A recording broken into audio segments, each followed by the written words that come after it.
Halo, saya Besa Putra. Selamat datang di konten movie storyline. Balik lagi di alur cerita film kisah nyata. Kali ini saya akan menceritakan sebuah film dengan judul Fruitvale Station yang dirilis tahun 2013. Film ini dibintangi sama Michael B. Jordan dan disutradarai oleh Ryan Coogler. Semoga cara saya bercerita bisa diambil hikmahnya dan langsung aja kita masuk ke alur ceritanya.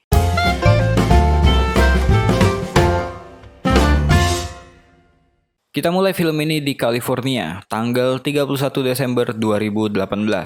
Oscar Grant adalah seorang pria kulit hitam keturunan Afrika Amerika. Di pagi itu, tengah bersiap-siap untuk menjalani harinya bareng keluarga. Oscar punya pacar yang bernama Sopina dan anak perempuan yang bernama Tatiana. Sopina adalah perempuan yang bekerja di sebuah toko, sedangkan Oscar adalah mantan penjual heroin yang saat ini tengah membenahi hidupnya secara normal. Jadi dia berencana untuk mencari pekerjaan. Oscar masih punya seorang ibu yang bernama Wanda. Hari itu adalah hari ulang tahun ibunya dan dia ingin mengajak ibunya untuk merayakan bersama. Tapi karena lagi kerja, jadi ibunya cuma meminta untuk dibelikan kepiting yang akan mereka makan nanti sepulang kerja. Jadi Oscar pergi ke supermarket tempat dia bekerja dulu. Di sana dia bertemu dengan temannya yang menjaga bagian seafood untuk membeli beberapa kepiting. Di saat yang bersamaan, Oscar juga mencari Emil, mantan atasannya, untuk memohon menerima dia bekerja kembali di tempat itu. 2 minggu yang lalu, Oscar dipecat karena dia selalu telat datang bekerja. Karena waktu itu, dia masih sambilan menjadi pengedar ganja. Oscar bisa dibilang ingin menjadi pribadi yang baik. Dia bahkan repot-repot menelpon neneknya untuk membantu seorang perempuan bernama Katie yang kebingungan memilih ikan untuk digoreng di malam tahun baru nanti. Di saat yang sama, dia pun melihat Emil. Dia mengatakan permintaannya untuk kembali bekerja. Tapi Emil menolak dengan alasan udah mengganti posisi Oscar dengan orang lain. Selain itu, Oscar nggak disiplin dalam bekerja, sehingga berat untuk Emil mempekerjakan Oscar kembali. Ketika mengambil kepitingnya, Oscar mengatakan pada temannya kalau dia diterima kembali mulai minggu depan. Oscar berbohong pada temannya itu. Di rumah, Oscar pun mencoba untuk memutar otak. Di samping untuk membiayai keluarganya, dia juga harus membayar uang sewa rumah yang sebentar lagi harus dibayar. Terlebih lagi, dia masih menutupi hal ini dari Sopina. Lagi pusing mikirin biaya hidupnya, Oscar dapat telepon dari adiknya yang bernama Shantai. Adiknya itu meminjam uang $300 untuk bayar sewa rumahnya dan berjanji akan membayarnya 2 minggu lagi. Selain itu, adiknya juga harus lembur untuk dapetin uang tambahan sehingga dia mengabari bahwa dia nggak bisa ke rumah ibu mereka nanti malam. Karena nggak punya pilihan lain, Oscar pun menelpon Markus. Mereka kemudian mengadakan janji bertemu di sebuah tempat yang biasa mereka lakukan. Sebelum pergi, Oscar pun mengambil sisa ganja yang masih dia simpan untuk dia jual kepada Markus. Sebenarnya Oscar nggak mau lagi balik ke dunia ini, tapi karena tuntutan hidup, mau nggak mau dia melakukannya. Oscar pernah mengecewakan keluarganya. 2 tahun yang lalu di tahun 2007, dia pernah masuk penjara karena tertangkap menjadi pengedar. Ini adalah kesekian kalinya Oscar masuk penjara. Bahkan ketika di hari ulang tahun ibunya, Oscar terpaksa mengucapkan selamat ketika Wanda, ibunya, datang menjenguk dan bicara tentang Tatiana, anaknya Oscar yang pintar banget. Ketika mereka lagi ngobrol santai, ada seorang tahanan yang datang menghina Oscar, bahkan ibunya. Tentu aja mendengarkan ibunya dihina, Oscar bereaksi. Melihat Oscar yang sepertinya belum berubah, Wanda pun mengatakan bahwa dia nggak akan datang lagi, dan ini adalah hari terakhir Wanda menjenguk Oscar. Wanda nggak tahan lagi berbohong pada Tatiana, yang selalu bertanya kenapa ayahnya selalu berpergian daripada bersamanya di rumah. Wanda menyuruh Oscar untuk menjelaskannya sendiri pada anaknya. Mendengarkan hal itu, Oscar marah dan berkata, "Ibu macam apa yang meninggalkan anaknya? Aku sendirian di sini," kata Oscar. Gak lama setelah itu, Wanda pun pergi tanpa memberikan pelukan pada Oscar, sedangkan Oscar meminta maaf berkali-kali pada Wanda yang berjalan menuju pintu keluar. Belajar dari masa lalunya, Oscar pun kemudian membuang semua ganjanya di pantai dan menyisakan sedikit untuk Markus temannya tanpa dia mendapatkan bayaran. Dia berkata bahwa ganjanya udah dia jual kepada orang lain. Setelah selesai dengan urusannya, Oscar kemudian menjemput Sopina. Pacarnya itu hampir nggak mau masuk mobil karena masih keciuman bau asap dari dalam mobil. Padahal Markus yang merokok. Setelah itu, Oscar menjemput Tatiana. Langkah Oscar yang nggak mau balik lagi menjual ganja menjadi keputusan yang tepat. Tatiana adalah alasan terkuat untuk Oscar berusaha menjadi ayah yang baik untuk anaknya.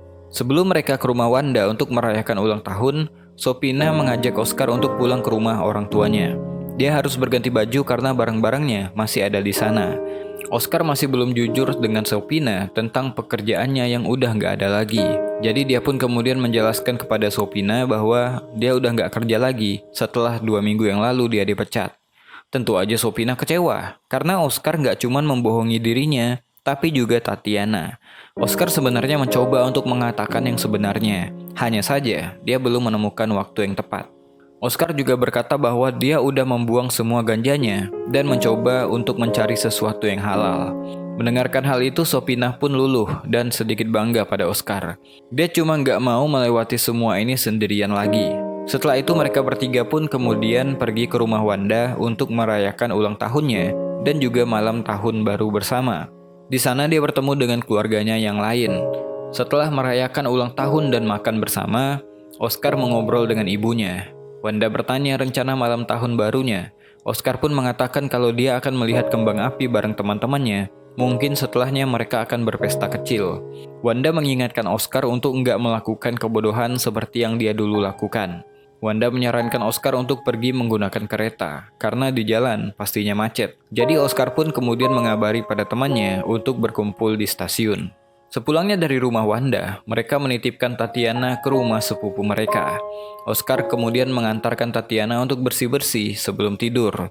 Sebelum berpisah, Tatiana berkata pada Oscar untuk nggak pergi karena dia takut. Tatiana berkata kalau dia mendengarkan suara tembakan di luar. Oscar pun menenangkan anaknya dan berkata kalau itu hanyalah suara kembang api. Dia pun berjanji akan kembali sebelum Tatiana bangun, dan setelah itu mereka akan ke wahana permainan. Singkat cerita, Oscar dan Sopina pun bergabung dengan teman-teman mereka di stasiun. Mereka semua pun langsung bergegas naik kereta untuk mengejar hitung mundur menuju tahun baru. Namun ketika 5 menit sebelum jam 12 malam, masinis mengumumkan bahwa mereka akan ada sedikit keterlambatan untuk sampai di stasiun berikutnya. Sebagai orang kulit hitam sejati, mereka tentunya nggak mau melewatkan pesta begitu aja. Salah seorang dari mereka pun kemudian berinisiatif mengeluarkan speaker dan menyetel lagu dari HP. Mereka pun menari bernyanyi bersama di kereta itu hingga hitungan mundur menuju tahun baru pun dimulai. Setelah turun dari kereta, mereka pun pergi ke tempat pesta di sebuah daerah bernama Frisco. Singkat cerita, pesta selesai, mereka pun kembali pulang dengan kereta yang sama di jam 2 pagi. Kereta penuh banget saat itu. Jadi setelah Sopina mendapatkan tempat duduk, Oscar pun mencoba untuk pergi ke toilet yang ada di belakang gerbong. Ketika dia berjalan, seorang perempuan bernama Katie yang pernah dia tolong di supermarket pun menegurnya. Mendengarkan nama Oscar disebut, seorang pria kulit putih pun menegur Oscar. Ternyata dia adalah mantan napi yang pernah satu penjara dengan Oscar. Orang yang juga menghina Wanda, ibunya Oscar, ketika dia datang menjenguk. Ternyata mereka masih bermusuhan sampai sekarang. Oscar bilang ini bukan waktu yang tepat untuk ribut, tapi orang itu malah memulai duluan memukul Oscar hingga gerbong itu pun ribut karena mereka berkelahi. Untungnya keributan itu cepat dilerai sama penumpang yang lain. Tapi sayangnya masinis pun kemudian melaporkan kepada petugas keamanan bahwa ada terjadi keributan. Jadi mereka pun kemudian turun di Fruitvale Station. Ketika melihat petugas keamanan datang, mereka pun memutuskan untuk menyebar dan berjanji akan bertemu di stasiun berikutnya. Sopina turun ke bawah sedangkan Oscar kembali ke kereta. Sayangnya teman-temannya malah tertangkap. Oscar yang dicurigai pun akhirnya dijemput juga di dalam kereta hingga mereka berempat akhirnya ditahan. Keadaan makin kacau setelah polisi ini berlaku kasar pada mereka. Mungkin dikarenakan mereka adalah kulit hitam yang mungkin juga menurut mereka adalah biang masalah. Oscar yang berusaha menenangkan keadaan pun malah mendapatkan hantaman dari polisi. Karena keadaan makin ricuh, polisi perempuan pun kemudian memanggil bantuan. Teman mereka dicari-cari, sedangkan laki-laki yang memukul Oscar duluan malah didiamkan. Banyak dari penumpang yang lain termasuk Oscar mengeluarkan HP mereka untuk merekam kejadian ini, termasuk penumpang yang masih berada di dalam kereta. Sopina bahkan menelpon Oscar karena khawatir. Oscar mengabari kalau mereka masih di Fruitvale dan lagi ditahan polisi. Oscar yang mencoba untuk bicara baik-baik pada polisi pun dibogem lagi dan dianggap melawan. Dia disuruh tiarap dengan lutut seorang petugas berada di lehernya. Sementara petugas yang lain memborgolnya dari belakang. Tapi kemudian, polisi itu malah melumpuhkan Oscar dengan menembaknya dari belakang.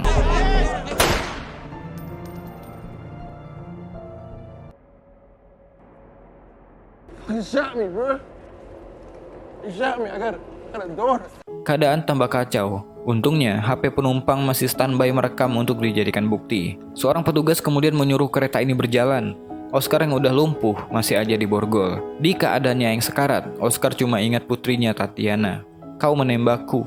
Aku punya anak perempuan," katanya. Sopina yang di bawah pun kaget ketika ada petugas medis datang berlari membawa peralatan. Sopina makin menangis ketika temannya yang baru dibawa turun mengatakan bahwa Oscar ditembak dari belakang tanpa alasan. Oscar ditembak dari belakang hingga tembus ke paru-parunya. Oscar pun dibawa ke ambulans hingga Sopina histeris melihat Oscar yang terbaring di atas brankar.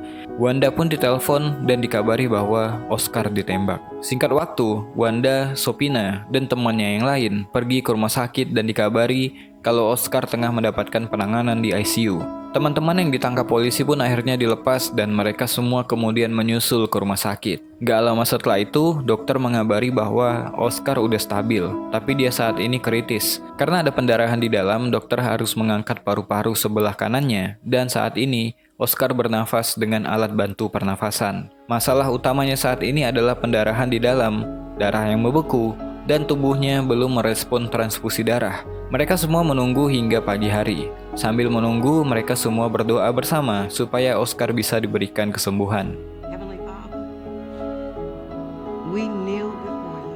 Waktu pun berlalu. Jam 9:15 pagi, dokter keluar membawa kabar buruk bahwa Oscar meninggal dunia.